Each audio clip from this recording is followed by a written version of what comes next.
Assalamualaikum warahmatullahi wabarakatuh. Fatihah.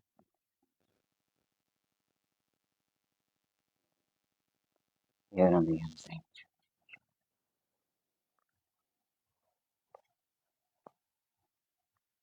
Bismillah, alhamdulillahil wahidil ahad, al-fardis somad, lam yalid wa lam yulad wa lam yakul lahu kufuwan ahad.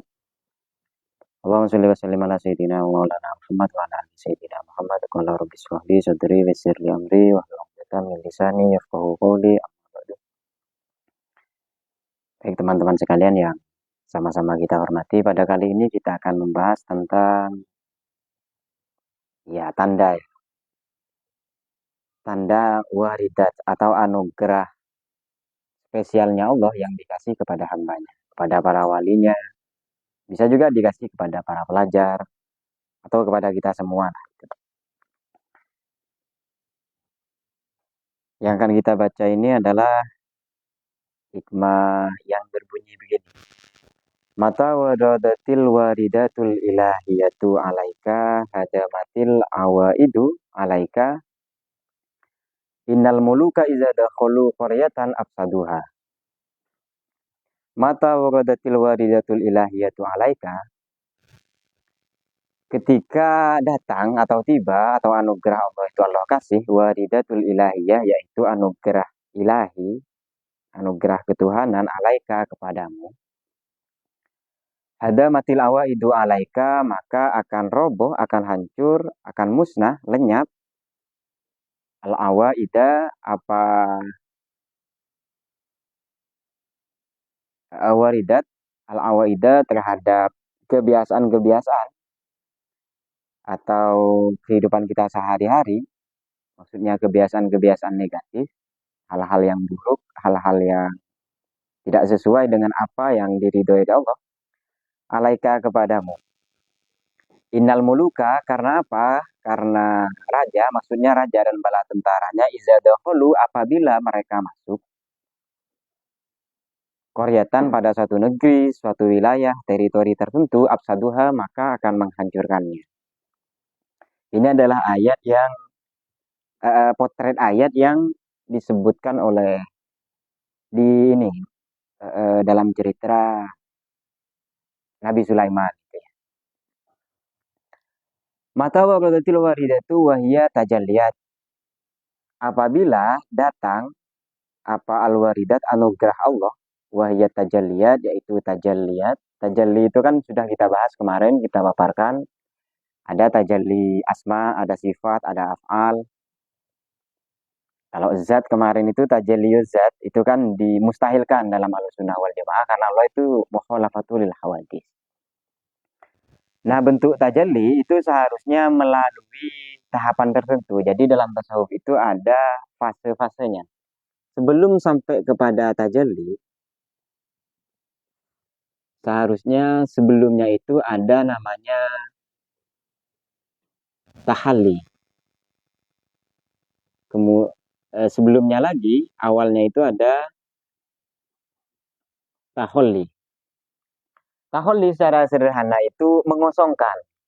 Kosong artinya, tidak ada. Jadi tahalli itu dalam perspektif tasawuf, itu bisa kita maknai mengosongkan atau menghilangkan hal-hal yang buruk, hal-hal yang negatif, atau menghindari hal-hal yang nilfaedah, yang gak ada gunanya. Berarti itu namanya tahalli. Jadi meninggalkan hal-hal yang buruk, hal-hal yang dilarang oleh Allah, itu namanya tahalli. Kemudian setelah tahalli, menghindarkan hal-hal yang dilarang, hal-hal yang bermaksiat misalnya, baru kemudian melakukan tahalli. Tahalli ini secara gampang dari kata hilya. Hilya itu perhiasan, menghiasi atau memperbaiki diri, melakukan hal-hal yang baik, hal-hal yang diperintahkan oleh agama. Itu namanya tahalli. Barulah kemudian tajalli. Yang tajalli ini hak prerogatif Allah, tergantung Allah itu mau ngasih atau enggak. Cuman tajalli ini ada banyak hal. Misalnya untuk para pelajar nih. Para pelajar ini kan memperoleh ilmu, memperoleh pengetahuan. Boleh jadi dengan pengetahuan itu teman-teman mendapati kesadaran. Jadi dengan mendapatkan pengetahuan, misalnya belajar ke siapa di sekolah, misalnya ke guru siapa, kemudian mendapatkan pengetahuan, sehingga yang awalnya itu nggak tahu, jadi tahu. Lebih-lebih ketika awalnya tidak tahu, tahu kemudian lalu mengerjakannya, melakukan kebaikan karena ilmu yang diperoleh. Yang sebelumnya kalian nggak tahu apa-apa itu kan ya, di sekolah kalian disekolahkan, sekarang tahu. Akhirnya teman-teman tahu cara beretika, menjaga moral, itu ya, menjaga akhlak dalam kehidupan sehari-hari. Itu tak lain bagian dari tajallinya Allah. Jadi maksudnya apa? Allah itu mengirimkan anugerah itu melalui guru, melalui sekolah, melalui musola. Itu tajalli. Maksudnya tajalli yang sederhana yang bisa kita peroleh, yang kita dapatkan untuk orang-orang yang ya termasuk orang-orang yang kelas menengah ke bawah lah dalam level ini ya, dalam level hamba. Oh ada yang pemalu itu ya. Nah, kapan lagi masuk TV? Ya biasa ibu-ibu itu ya. Kayaknya perlu belajar sama Suhati itu ya, belajar PD. Tapi PD itu memang penting. Ada teman itu pinter, alim dia, tapi karena nggak pede, ketika ada di panggung, ada di depan orang, dia itu langsung berkeringat, pucat pasi itu ya. Langsung wajahnya itu putih, putih ini ya, putih apa, putih pocong gitu ya, putih itu. Nah itu tajalli sederhana yang bisa kita peroleh. Cuman kalau tajalli yang diperoleh oleh kaum sufi, mutasawwifin, para wali itu beda. Itu yang masuknya ke hati. Nah di hati ini kan termasuk sesuatu yang tidak bisa dijangkau oleh pengetahuan. Yang dijangkau itu kesannya saja. Contohnya ini ya, contohnya kayak Imam Ghazali yang tidak bisa menceritakan hasil beliau ketika berduaan dengan Allah. Ketika mengisolasi diri, menghindari keramaian, masuk ke satu tempat yang di situ sepi, itu tidak bisa diceritakan, tidak bisa digambarkan. Itu tajalli yang masuk ke dalam hati. Karena hati ini kan sesuatu yang abstrak, sesuatu yang halus, tapi dia memiliki keinginan, memiliki cita-cita. Makanya kalau misalnya teman-teman misalnya melakukan kebohongan sama teman nih, melakukan kesalahan. Kesalahan itu disengaja.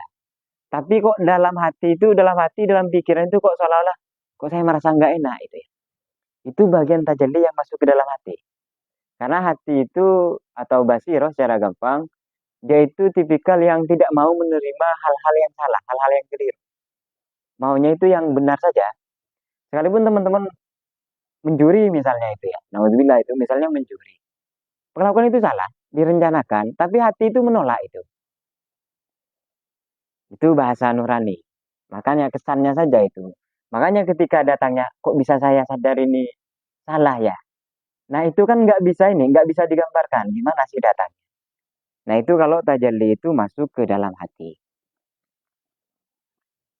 Nah, baik kita lanjut al-ilahiyatu wa yu'abbiru anha bil ahwali itu. Mengistilahkan musonif itu siapa Syekh Ibnu Athaillah anha terhadap kata ilahiyah bil ahwal biasanya dengan ahwal karena kondisi spiritual. Jadi dalam tasawuf itu kan ada makom. Makom ini stasiun yang bisa kita ya bisa kita upayakan. Yang kedua ada hal. Jadi makom itu bisa misalnya kaum mutasawwifin memulainya itu dengan taubat, merasa dirinya bersalah.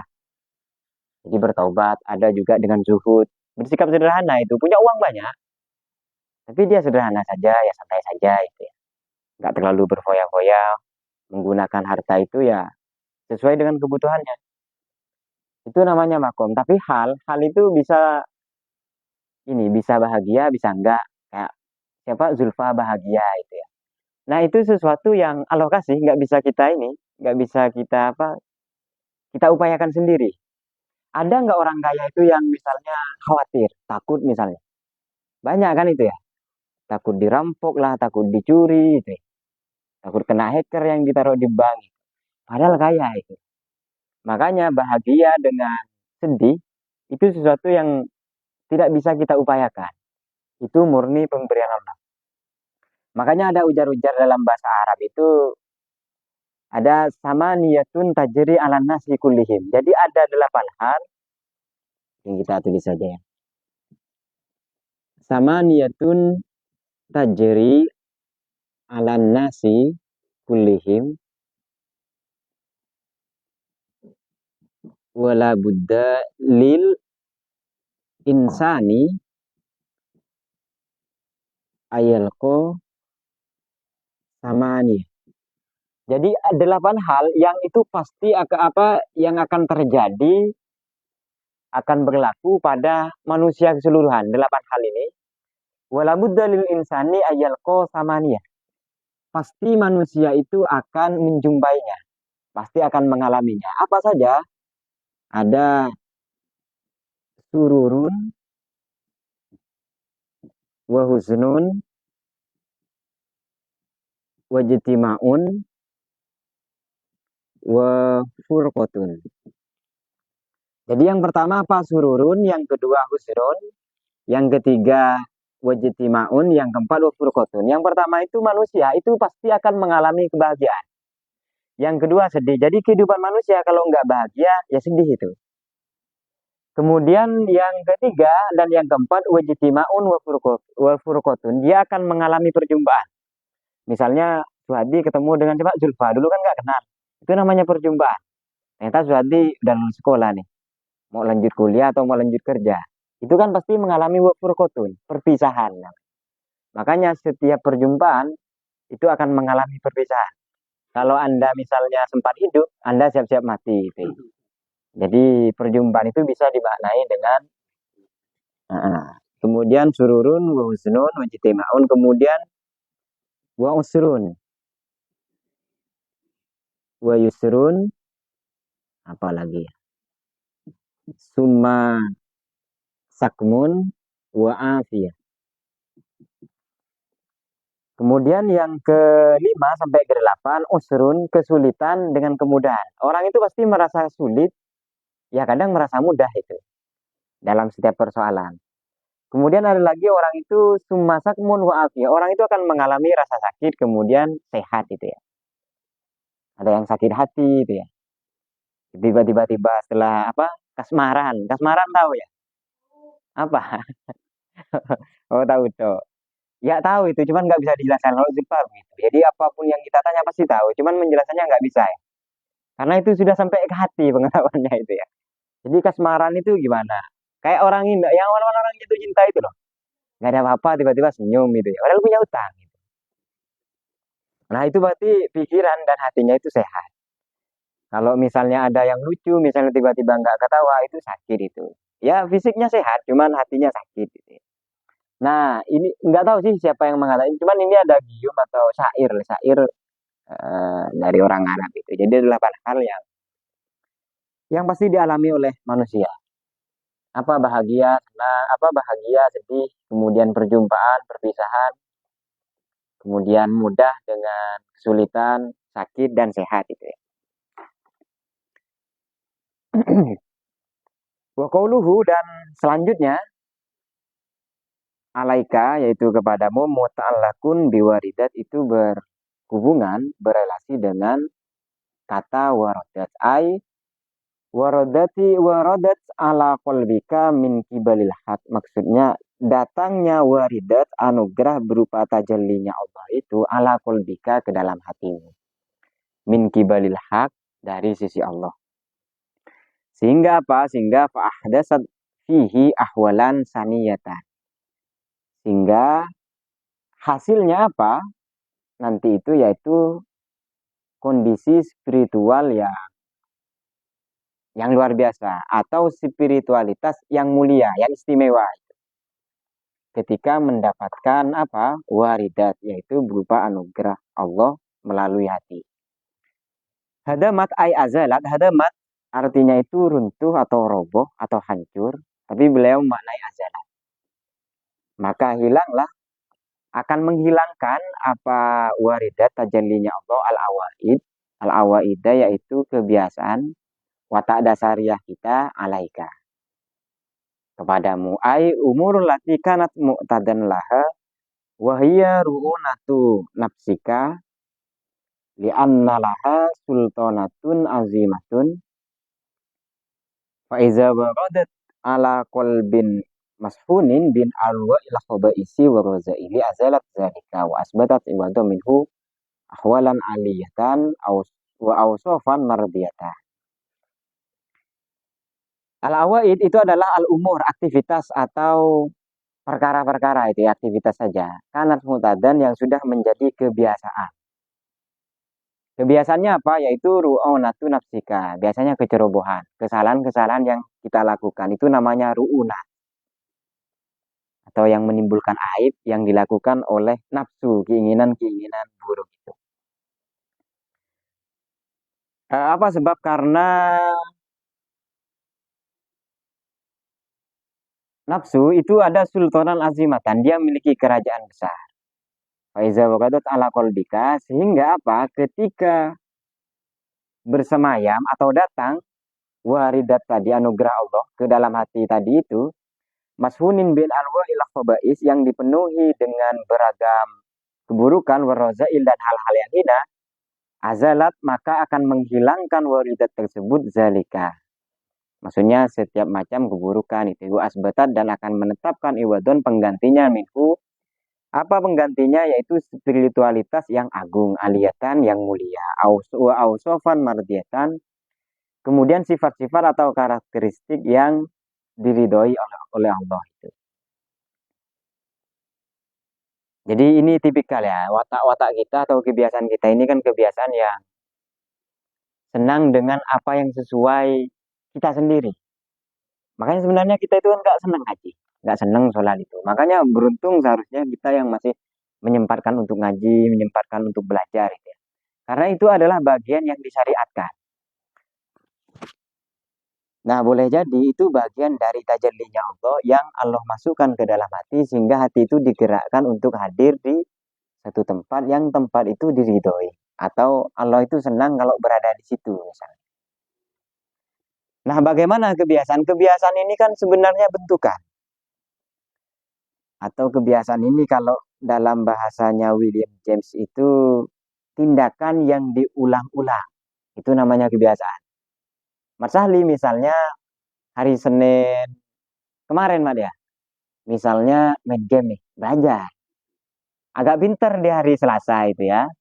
Terus dia main game lagi. Hari Rabu dia sudah profesional itu dalam main game. Itu namanya pembiasaan. Makanya sesuatu yang diulang-ulang itu namanya kebiasaan. Ada teorinya sebenarnya kebiasaan itu gimana sih? Kemudian, jadi kebiasaan buruk, teman-teman bolos sekolah, bolos ngaji itu kebiasaan itu ya. Jadi cepat ditobati itu. Jadi kalau misalnya teman-teman nggak merasa bersalah, misalnya nggak ngaji, misalnya itu akan jadi kebiasaan. Karena itu nanti diulang. Jadi setiap yang diulangi sampai satu atau dua kali itu nanti menjadi kebiasaan. Ada namanya counter beli pulsa ini ya, counter habit namanya. Tandingan kebiasaan. Kan ada counter culture biasanya. Budaya tanding. Nah, ini namanya kebiasaan tandingan. Nah, awalnya kan kita punya kebiasaan buruk nih. Misalnya teman-teman di sini yang ngaji dituntut untuk gimana nih supaya bisa baca kitab. Salah satunya itu ya. Supaya pinter lah itu. Gimana nih untuk membangun kebiasaan? Salah satunya kita itu harus punya pemicu. Pemicu ini apa ya? Hal-hal yang bisa membuat kita melakukan sesuatu itu. Misalnya pemicunya itu setiap saya buka HP, saya mau menghafal kosakata 10 nih misalnya. Setiap buka HP itu, kalau sehari itu buka 10 kali, berarti dapat 100 kosakata itu kan. Jadi kita buat pemicu yang pemicu, bukan pemicunya ini ya. Pemicu itu kan ada pemicu yang berlangsung, ada pemicu itu yang kadang-kadang. Misalnya ada pemicu, kalau misalnya bangun tidur kemudian suasana cerah, saya mau belajar, mau ngafalin itu. Sekarang kan musim hujan nih. Kalau musim hujannya 1 minggu, Mas Ali nggak akan ngafali sama 1 minggu itu. Kenapa? Karena nunggu hari yang cerah. Ternyata nggak cerah ini. Kenapa? Karena musim hujan. Atau pemicu itu biasa. Kalau dulu saya pemicunya itu untuk hafalan, sholat. Jadi setiap habis sholat, saya harus menghafal selama 1 jam sampai 2 jam. Pokoknya sampai hafal itu. Yang saya pelajari tadi harus saya hafalkan. Dan setiap habis sholat, saya harus hafalan itu. Jadi awalnya itu hafalan, sholat yang selanjutnya itu ngulang, tikror namanya itu. Karena hafalan itu supaya melekat lama itu ditikror, diulang. Makanya teman-teman disuruh melupakan Fatihah, Swati, bisa nggak melupakan Fatihah itu? Misalnya coba lupakan bacaan Fatihah. Nggak bisa. Kenapa? Karena diulang itu. Minimal 5 kali.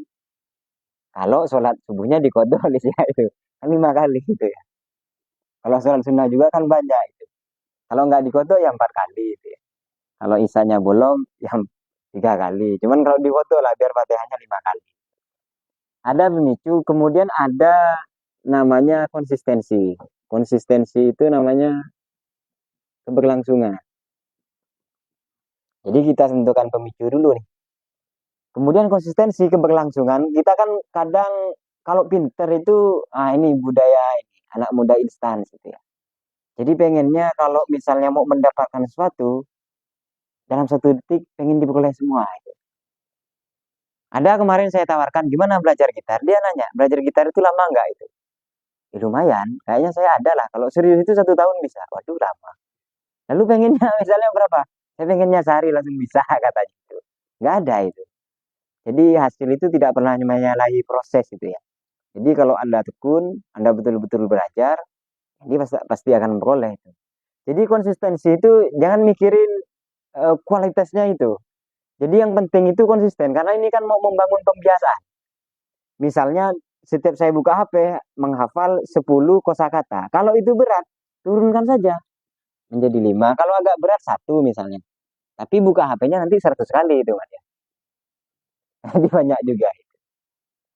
Jadi perlu kemudian. Nah, ada yang terakhir itu reward. Kadang kita ini ada lagi budaya kita ini ya. Kita itu pelit mengapresiasi. Kita itu males kan memuji orang. Pengennya itu memuji diri sendiri. Jadi reward itu apa ya? Ya ngasih inilah, ngasih nilai itu ya. Ngasih penghargaan terhadap diri sendiri. Jadi kalau misalnya ada pemicunya sudah setiap main HP 1 kali, saya mau ngafal 5 kosakata. Itu dilakukan nih secara kontinu harus 5 nih setiap buka HP. Rewardnya apa? Oh nanti saya mau minum susu kalau misalnya sudah menghafal 5. Itu namanya mengapresiasi atau memuji diri sendiri. Jadi yang kita lakukan itu dikasih ganjaran, dikasih upah lah itu. Supaya apa? Supaya semangat. Kayak Zulfa itu kan kemarin, pokoknya Zulfa nggak boleh ini ya kalau baca undang-undang harus ini bacanya itu harus lancar, harus pede itu ya.